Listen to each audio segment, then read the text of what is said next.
Hello friends, स्वागत है आपका एक और नई वीडियो में। तो आज के इस वीडियो पे हम बात करने वाले हैं कि जो इंट्राडे ट्रेडिंग होती है, बिगिनर्स उसको कैसे स्टार्ट कर सकते हैं, कौन से छोटे छोटे पॉइंट्स हैं जो उनको अपने माइंड में रखने पड़ते हैं जब हम इंट्राडे ट्रेडिंग करते हैं। तो ये छोटी सी वीडियो है, लेकिन इसमें जो मैंने पॉइंट कैप्चर किए हैं वो काफ़ी यूज़फुल है। बेशक वो छोटे छोटे हैं, लेकिन इतने यूज़फुल हैं कि जब आप इंट्राडे ट्रेडिंग करेंगे तो आपको इस चीज़ का काफ़ी बेनिफिट मिलेगा। और ये चीज़ जब भी आपके दिमाग में आएगी तो आपको इस चीज़ का जो भी आपके माइंड में इंट्राडे के रिगार्डिंग जो भी छोटे छोटे डाउट्स होंगे, वो सभी जो डाउट्स हैं वो इस वीडियो में क्लियर हो जाएंगे। तो चलिए दोस्तों, देख लेते हैं कि इंट्राडे ट्रेडिंग जो हम करते हैं उसके लिए कुछ normal guides specially for beginners क्या क्या चीज़ें हमको ध्यान में रखनी पड़ती हैं, तो हम उनके ऊपर बात करते हैं। ओवरव्यू दे देते हैं। देखिए, जब भी आजकल कोई स्टॉक मार्केट में आता है ना, तो बहुत पैसा बनाने के लिए आता है। और ज़्यादातर लोग क्या करते हैं, वो इंट्राडे में ही आते हैं। कोई बहुत ज़्यादा टाइम लेकर पोजीशनल नहीं करना चाहता, आजकल स्विंग भी नहीं करना चाहता। हर कोई यहाँ तो ऑप्शन ट्रेडिंग करेगा या फिर इंट्राडे ट्रेडिंग करेगा। तो इसलिए अभी इंट्राडे ट्रेडिंग काफ़ी लोगों को अट्रैक्ट कर रही है। और इवन अब तो ऐसा हो रहा है कि मोस्टली जो इन्वेस्टर्स हैं वो अपने आप को पूरा फुल टाइम जॉब है जो उनकी, जो काफ़ी सारे इन्वेस्टर्स हैं वो ट्रेडिंग में ही आ गए हैं। तो अपनी वो ज़्यादातर वो टाइम है स्पेंड इन्हीं चीज़ों में करना स्टार्ट कर चुके हैं। और इसके अलावा जो नए कमर्स आ रहे हैं स्टॉक मार्केट में, उनको इंट्राडे ट्रेडिंग ज़्यादा पसंद आ रही है। इन्वेस्टमेंट की तरफ वो कम जा रहे हैं क्योंकि उनको काफ़ी तेज़ी से पैसा चाहिए होता है। तो इसलिए वो इन चीज़ों के ऊपर वो ज़्यादा अपना जो ध्यान है वो देने लग जाते हैं। तो चलिए कुछ पॉइंट्स के ऊपर बात कर लेते हैं हम इंट्राडे ट्रेडिंग के ऊपर, कि क्या क्या चीज़ें हमें ध्यान में रखनी पड़ती हैं और कौन से कुछ रूल रेगुलेशन है जिनको हम फॉलो कर सकते हैं। तो देखिए, इंट्राडे ट्रेडिंग है क्या। और देखिए, जब आप स्टॉक को बाई करते हैं, सेल करते हैं सेम दिन, और उसी को आप इंट्राडे ट्रेडिंग कहते हैं। ठीक है। और इसके अलावा इंट्राडे ट्रेडिंग में क्या कर सकते हैं, आप पोजीशन जो नेक्स्ट डे के लिए पोजीशन है वो आप नहीं ले सकते। आपको एक दिन में ही आपको जो स्टॉक्स है वो सेल और बाई करने होते हैं। लाइक 9:15 पर अगर आपने बाई किया तो आपको 3:30 से पहले पहले उसको स्टॉक को सेल ही करना है। अगर आप सेल नहीं करते तो आपको पेनल्टी पड़ती है, तो वो उससे आपका और ज़्यादा नुकसान हो सकता है। और इसके अलावा इंट्राडे ट्रेडिंग में आप पहले सेल कर सकते हैं और बाद में बाय भी कर सकते हैं। कई बार ऐसे होता है कि स्टॉक काफ़ी हाई होता है, कोई न्यूज़ आ गई, कुछ आ गया, तो हमें ऐसा लगता है कि ये स्टॉक यहाँ से नीचे गिर सकता है। तो हम क्या कर सकते हैं, उसमें पहले सेल कर सकते हैं और जब नीचे आएगा तो बाय कर लेंगे। तो इससे क्या होगा, उसको इक्वलिटी बन जाती है। तो यानी कि अगर कंसीडर करें तो मान लीजिए आपने 90 पे सेल कर दिया स्टॉक को, आपने 70 पे आके बाय कर लिया, तो एक तरह से आपको 20 पॉइंट मिल गई। तो अगर हम इसको सीधे तरीके से कहें तो आपने 70 पे बाय किया, 90 पे सेल कर दिया। तो आप इसमें पहले सेल कर सकते हैं और बाद में जो बाय है वो भी कर सकते हैं। अब बेसिक रूल्स क्या हैं। देखिए, बेसिक रूल सबसे पहले वही है कि आपको एक ही दिन में सेटल करना है। अगर आप सेटल नहीं करेंगे 3:30 बजे से पहले तो आपको पेनल्टी पड़ेगी, वो आपका काफ़ी बड़ा नुकसान होगा। दूसरा, आपके पास उतनी ही कैपिटल आप इस इंट्राडे में लेकर हैं जितनी आप अफोर्ड कर सकते हैं। ठीक है। आप ऐसा मत कीजिए कि आपके पास लाख रुपए है तो आप सीधा लाख रुपए लेकर आ गए और आपने बस लगा दिए पैसे इंट्राडे ट्रेडिंग में, क्योंकि बहुत रिस्की होती है। तो आपको ये चीज़ें ध्यान रखनी पड़ेंगी। तो आपको जितना भी आपके पास पैसा है उसका 5-10% ही लगाइए। अगर पैसा बन गया तो ठीक है, नहीं बना तो एटलीस्ट आपकी जो कैपिटल है वो सेफ रहेगी।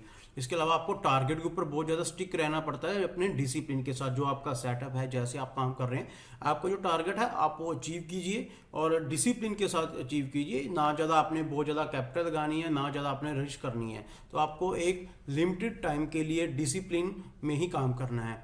और इसके अलावा आपको न्यूज़ के साथ बहुत ज़्यादा अपडेट कर रहना चाहिए, रिसर्च कर होनी चाहिए। आपको जिस स्टॉक के बारे में आप काम कर रहे हैं उसके ऊपर आपको रिसर्च होनी चाहिए। आपको चार्ट पैटर्न उसके पता होने चाहिए। आपको जो इसके टेक्निकल एनालिसिस है वो पता होने चाहिए। उसके ऊपर कोई न्यूज़ तो नहीं आने वाली। तो आपको उन सभी चीज़ों के ऊपर आपको एकदम से अपडेट रहना चाहिए, क्योंकि अगर आप ये चीज़ नहीं करेंगे तो वो विद इन सेकेंड्स जो स्टॉक है यहाँ तो आपकी साइड चला जाएगा या फिर अपोजिट साइड चला जाएगा।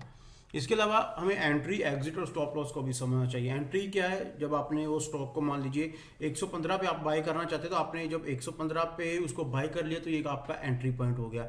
एग्जिट पर क्या है कि आपको लग रहा है कि 115 से 140 तक जाएगा, वो एग्जिट पॉइंट हो गया कि मैं 115 पे लूंगा एंट्री और 140 पे निकल जाऊंगा। स्टॉप प्राइस या स्टॉप लॉस क्या है, अब इससे क्या होता है, इससे आप अपने जो लॉस है वो उसको कम कर सकते हैं। अब देखिए यहाँ पर आपने एक चीज़ तो सोच ली, आपने 115 रुपये पे बाई किया है, 130 पे सेल करेंगे, यानी 15 रुपये का प्रॉफिट लेंगे। लेकिन हो सकता है वो दूसरी डायरेक्शन में चले तो लॉस भी तो हो सकता है। अगर वो काफ़ी नीचे चला गया तो आपको सारी कैपिटल भी लेकर जा सकता है। तो आप उसमें 5 रुपये या 10 रुपये का जो स्टॉप लॉस है वो लगा सकते हैं। आपका प्रॉफिट है 15 पॉइंट का, आपका लॉस है 5, 7 या 10 पॉइंट का।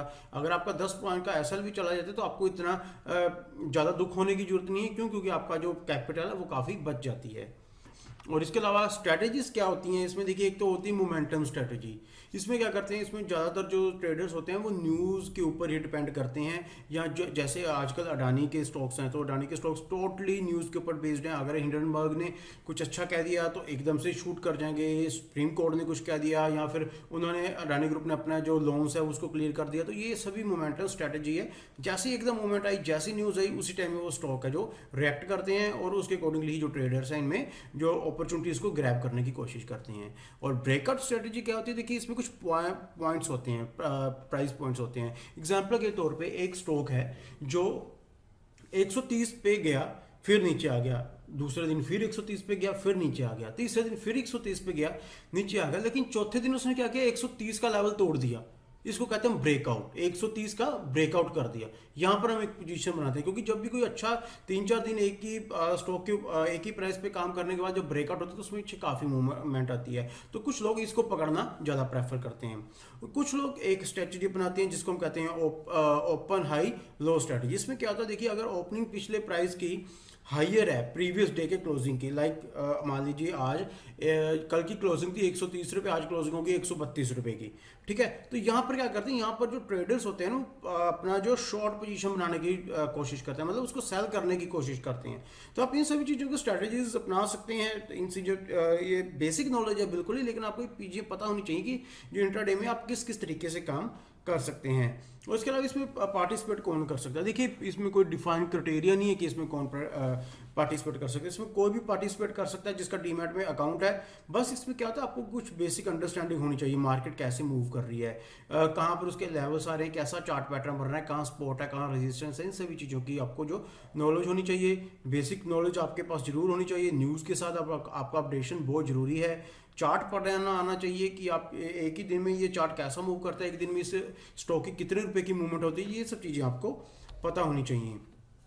और इसके अलावा आप कैसे स्टॉक चूज कर सकते हैं, देखिए एक बहुत ज़्यादा वोलेटिलिटी वाले स्टॉक्स नहीं करना कि एकदम ऊपर चला गया, एकदम नीचे चला गया, अपर सर्किट लग रही, लोअर सर्किट चल रहे, ऐसे स्टॉक्स में आपको जो ट्रेडिंग है वो नहीं करनी चाहिए। आपको किन में करनी चाहिए, पहले उन स्टॉक्स में करनी चाहिए जो सेम सेक्टर के हों। सेम सेक्टर मान लीजिए आपको फार्मा के जो सेक्टर है उसकी काफ़ी समझ है, तो आप उस स्पेसिफिक उसमें कम से कम 30-40 स्टॉक हैं, तो आप उन स्टॉक्स में एक चार्ट पैटर्न बनाइए, सपोर्ट रेजिस्टेंस ड्रॉ कीजिए, तो उनको आप इंट्राडे में यूज़ कीजिए। तो आपको एटलीस्ट इतना पता होगा कि आपने सेम सेक्टर में काम कर रहा है, आपको इतनी नॉलेज होगी वो सेक्टर कैसे मूव करता है। इसके अलावा ट्रेंड, कहते हैं ना ट्रेंड इज योर फ्रेंड, तो जैसा ट्रेंड है वैसे ही स्टॉक लेने की कोशिश कीजिए। अगर आप जो स्टॉक है वो ऊपर की तरफ जा रहा है तो आपको ट्रेंड ही रहना है, आपको अप साइड का ही लेना है, ना कि आपको निचली साइड का लेना है। तो आपको इस तरीके से ये चीज़ों को ध्यान में रखना है। और इसके अलावा आपको जो स्टॉक्स है हाई लिक्विडिटी और वॉल्यूम वाले चाहिए। लिक्विडिटी क्या कि उन स्टॉक्स में बाइंग एंड सेलिंग काफ़ी होनी चाहिए, ये नहीं है कि बहुत कम बाइंग सेलिंग कर रही है, जिससे क्या होता है जो स्टॉक है वो मूव बहुत धीरे धीरे करता है, जिससे आपको कोई बेनिफिट नहीं होता। और वॉल्यूम क्या है, वॉल्यूम की एक दिन में कितने ज़्यादा स्टॉक ट्रेड होते हैं, यानी कि इंट्राडे में अगर आप 1 लाख की वॉल्यूम कम से कम एक दिन में वाले स्टॉक्स को चूज करेंगे तो आपको उसमें काफ़ी अच्छा बेनिफिट मिलेगा। और इसमें क्या है, आपको पार्टिसिपेट देखिए क्यों करना चाहिए, देखिए बहुत ही सिंपल सी बात है, ये एक स्मॉल और रेगुलर स्ट्रीम है आपकी इनकम के जनरेट करने के लिए। ऑफ कोर्स ये रिस्की भी है, लेकिन अगर आप थोड़ी सी नॉलेज लेकर आएंगे, थोड़ा सा चार्ट पैटर्न, आपको थोड़ा टेक्निकल एनालिसिस आएगा, तो आप धीरे धीरे इसमें बिल्कुल कम कम पैसा डाल के भी इसमें धीरे धीरे पैसा कमा सकते हैं। सबसे बड़ी बात इसमें क्या है कि आपको ओवरनेट रिस्क ही नहीं है। आपको 9:15 के बाद लेना है, 3:30 बजे से पहले बेच देना है, लॉस हुआ प्रॉफिट हुआ, रात की कोई टेंशन नहीं है।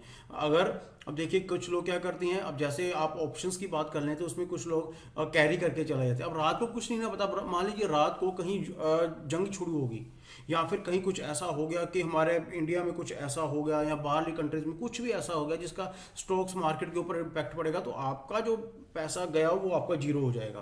तो इसलिए इंट्राडे में का सबसे बड़ा फायदा यही है, आपको बिना किसी रिस्क के 3:30 बजे पीसी क्लोज कर देना है। लॉस है प्रॉफिट है वो आपका है, आपको रात की कोई टेंशन नहीं, अगले दिन आएंगे नए स्टॉक आएंगे, नई चीजें होंगी। ठीक है। और इसके अलावा एक चीज़ आपको लास्ट है कि इसमें लिवरेज बहुत ज़्यादा मिलती है कि लाइक आपको कुछ 500 का स्टॉक वो कम से कम आपको 100 रुपये में मिल जाता है, क्योंकि इंट्राडे में आपको काफ़ी बड़ी लिवरेज मिल जाती है। इससे क्या होता है, आपकी जो कैपिटल है, मान लीजिए आपकी 25,000 की कैपिटल है, तो 25,000 के कैपिटल से आप लगभग 70-80 हज़ार रुपये के स्टॉक्स खरीद सकते हैं। तो उससे क्या होता है, इसके आपका जो प्रॉफिट है उसमें गेन होता है। तो इन सभी चीज़ों को आपको ध्यान रखते हुए इंट्राडे ट्रेडिंग की जो जर्नी है वो आप स्टार्ट कर सकते हैं। ये काफ़ी बेसिक पॉइंट्स हैं। तो इन चीज़ों को आप पहले अपने माइंड में लेकर आइए, हल्का फुल्का पहले इसको सीखिए, फिर इसके बाद ही आप इंट्राडे ट्रेडिंग स्टार्ट कीजिए। तो आई होप दोस्तों आज की वीडियो आपको पसंद आई हो। अगर आपको वीडियो पसंद है तो मेरे चैनल को जरूर सब्सक्राइब कीजिए, वीडियोस को कमेंट लाइक शेयर जरूर किया कीजिए, इससे मुझे थोड़ा मोटिवेशन मिलता रहता है और आने वाले टाइम में मैं आपके लिए और भी अच्छी अच्छी वीडियोस लेकर आता रहूँगा। तो चलिए दोस्तों, मिलते हैं हम अगली वीडियो में।